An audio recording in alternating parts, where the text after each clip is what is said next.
Hi guys, welcome back.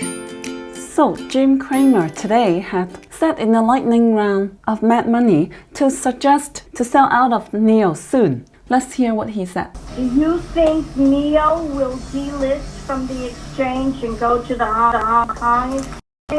And my second question, do you think I should get out now? I don't like NIO. I think it's too risky. So the answer is I would get out and get out soon. Well, he's very straightforward on that. So I guess this is one of the reasons why quite a sell-off today for NIO. Other than the fact that the whole EV sector is down, driven by mainly Tesla. At the same time, Seeking Alpha also released a new article about NIO. Says the risk analysis just changed. NIO is facing a changing risk landscape. And the biggest risk for NIO is no longer the production ramp, but bankruptcy risk related to Evergrande. So this article thinks that the biggest time bomb is the real estate sector as one of the three major risks heading into 2022, and the other two being the production ramp for the sedan and the fact that NIO has been falling behind comparing to the EV competitors. So for the production capacity, NIO is looking quite behind compared to Li Auto and XPeng. And as a result, it has been growing slower than the others. And it shows on the earning and the valuation of the company.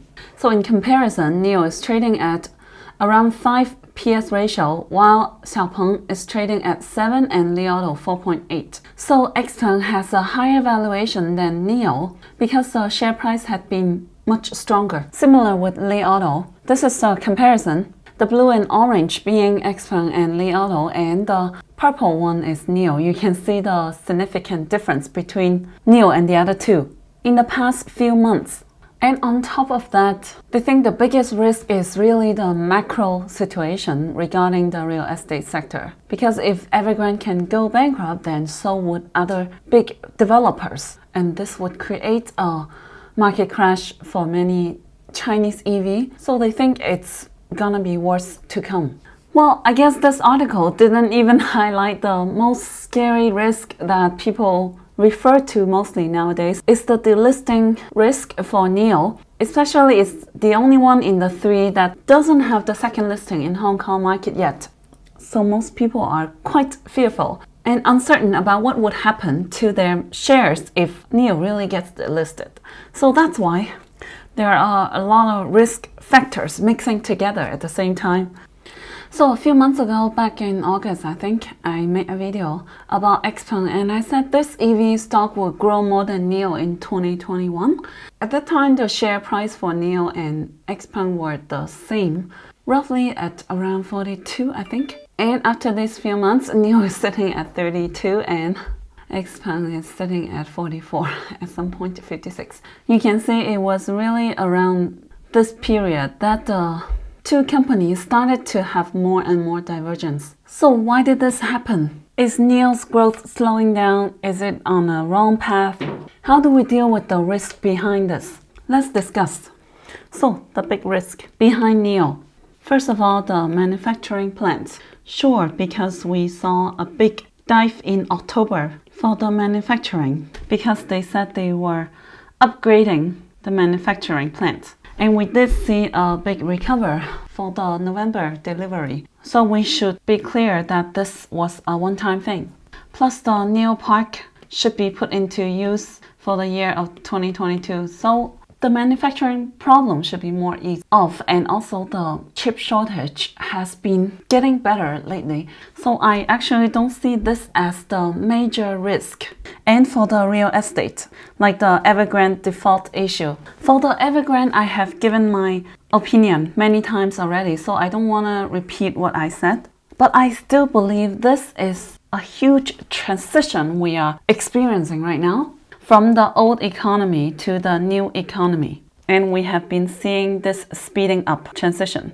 It should be a painful process because I think maybe up to 80% of developers would go down, and I mean like gone, within the next couple years. I think the real estate, just like the education sector, it's in a huge and painful process of elimination. And in the end, only the innovative and competitive companies can remain. For real estate, the innovation would be how they build with green material relating to green energy. For example, the integration of solar panel as part of the building.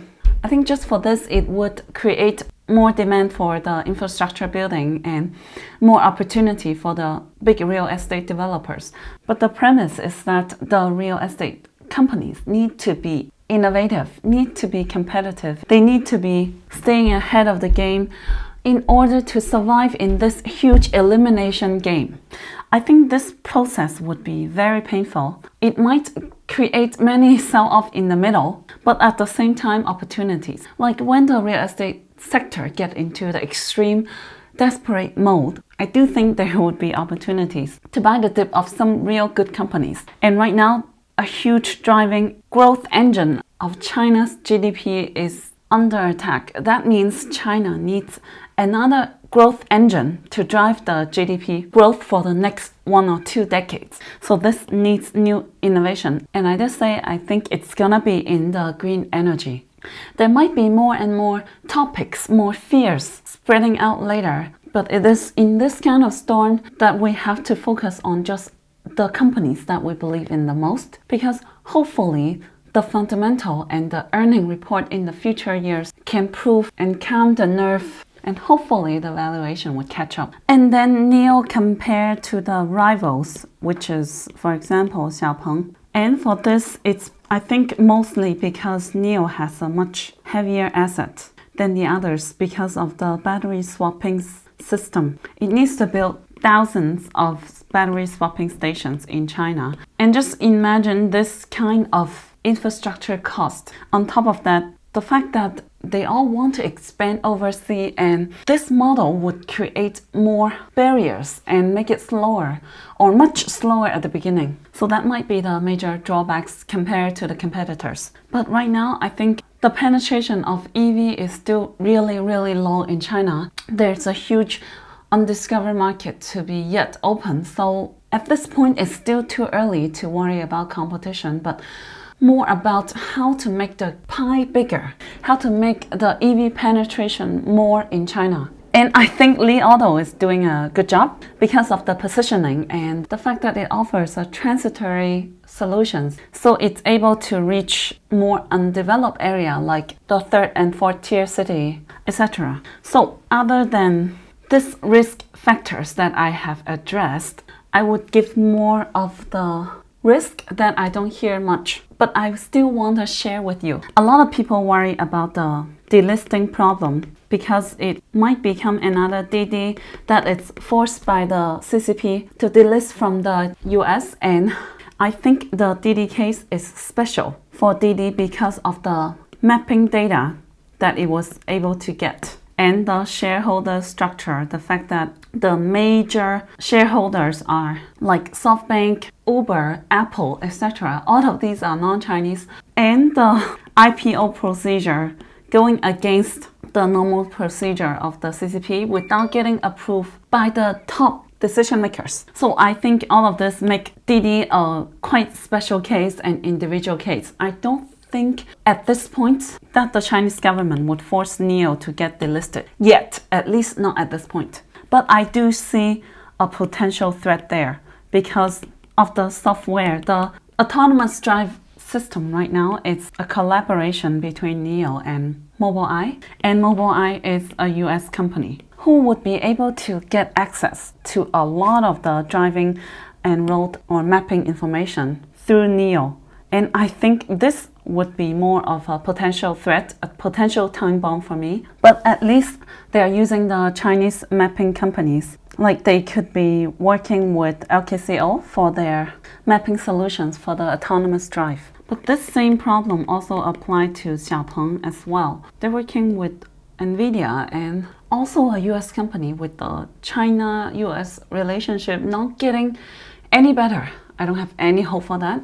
I do think they need a solution for that. I think they need to work on their own chip. I hope NIO can announce something like that for NIO Day. I'm not so sure, but the earlier the better. Because for China to make their own chip And to build a mature, complete supply chain for a chip, it's one of the biggest and most important mission for the country. Yes, it's at the country's level, the top strategic level. So I do think that it's critical and quite important for them to develop their own chip. Sometime in the future, the earlier the better. As a side note, right now, XPeng is more developed in the software side, while NIO had been more focused on the hardware and service for the EV for the first few years. So that was the positioning for NIO versus XPeng. And right now, with the trend we are heading into, software makes higher valuation and much more than hardware. This is why Tesla can get a much higher valuation than Toyota and GM. Right? So NIO does need to do a lot more effort to catch up on the software side. And then the last one I will share is the business model. I have done several videos in the past to explain thoroughly the business model for NIO. NIO's unique business model is at the battery swapping station system combining with the BaaS model. I said this is like the iOS system of Apple. It's quite unique and they're going their own path on this. At the same time, this is a very, very bold move. It's kind of a make or break business model because this makes a lot more cost, much heavier infrastructure. So it would affect the scalability, the speed it's able to scale at a fast rate.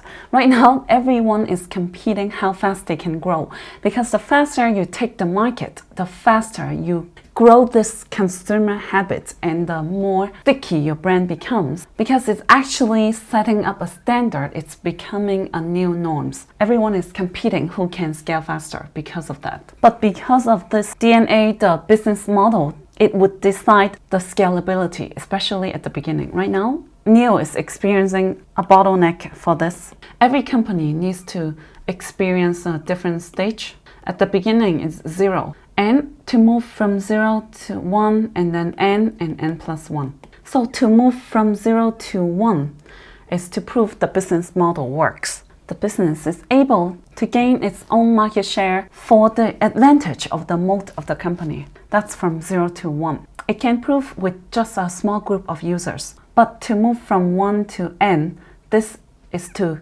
take this business model and expand it to a large group of users, a much larger group. Right now, NIO is at this stage to move from 1 to n. And during this expansion, during this scaling, NIO is experiencing the bottleneck because of the uniqueness before has become the obstacle right now. And this is what they need to solve. So their uniqueness was the battery swap and also their service, right?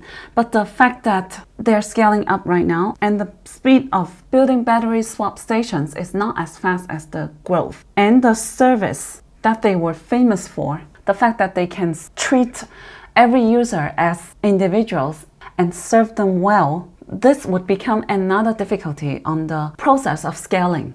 When you have 10 clients, you can serve them well. They are all VIP to you. But when you have 10,000 clients, it's completely different. So I think this is what NIO is experiencing and what they need to figure out, how to move from 1 to n. On top of that, the BaaS model, the battery as a service sales model right now in China is not as well received as they thought originally. I heard it's going well in Europe, in Norway, as most people would prefer to pay the battery by month, the monthly subscription. But in China, it's not as well received. I think it has a lot to do with the different shopping behaviors for consumers in China and outside China. This is really a strong user habit that they need to open or build, and only time will tell. So these are the risk factors that I am organizing, and I don't see much during my research, but I still want to bring to you. And I think this would explain why some of the institutions or retail investors are losing confidence in NIO, and the share price is showing some weakness among the EV sector. And I think right now the whole EV industry is at the experimenting stage. No one has the clear answer of how it would be 5 to 10 years later, right? No one has the clear answer of the landscape in the end, the competitive field, who would win in the end. Nobody knows this. So I think right now is the best stage for experimentation to see what kind of business model works and what doesn't.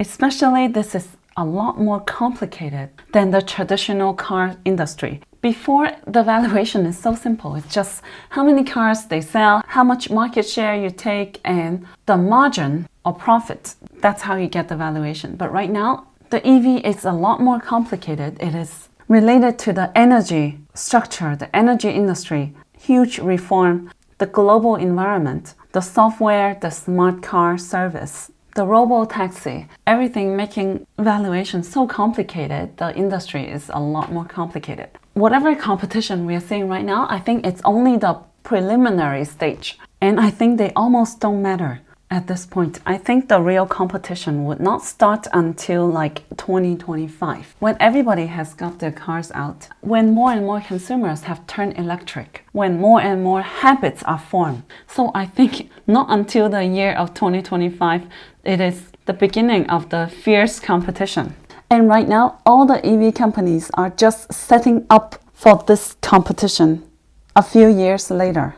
So if you can have the business model experimented well, shaped well, it would become the strong moat for the competition in the future. Then it is a jackpot, because it would be the strongest moat to protect the brand from the competitors. And for the battery swapping station, I know a lot of people criticize or were skeptical about it because of how the battery technology would advance so much more and it doesn't need the battery swap anymore. I still think this would have a future, and it might be something that we cannot predict or cannot think of at this moment. I think so, not because of the technology of the battery would take years to advance, but because I believe that this might relate to a much bigger picture in the future. Otherwise, the Chinese government would not go through so much trouble to make an exception for the subsidies.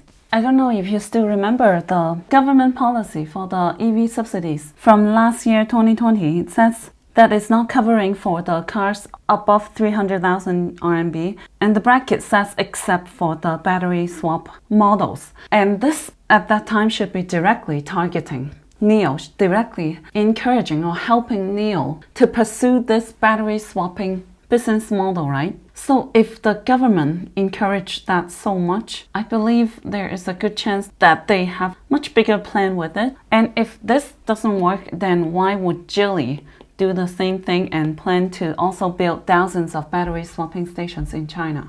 So I think there is a much bigger picture behind this that we don't know yet. And I believe it might have something to do with the energy infrastructure in the future, like the energy cloud, connecting the usage and the energy storage, or what they call the energy internet, one of the most important projects for the upcoming years.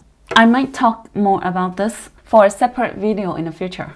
So in this video, I have explained the risk being talked about most recently about NIO, the macro environment, and also the risks that I have come across, and I have shared my views regarding these risk factors. I hope you can find this helpful and help you make more informed decisions on your investment. Now, if you have enjoyed this video, please give me a big like and write me a great comment, and I'll see you in my next video. That's it, guys. Hope you can find my videos helpful. Make sure you subscribe to my channel and give me a big like. Thank you.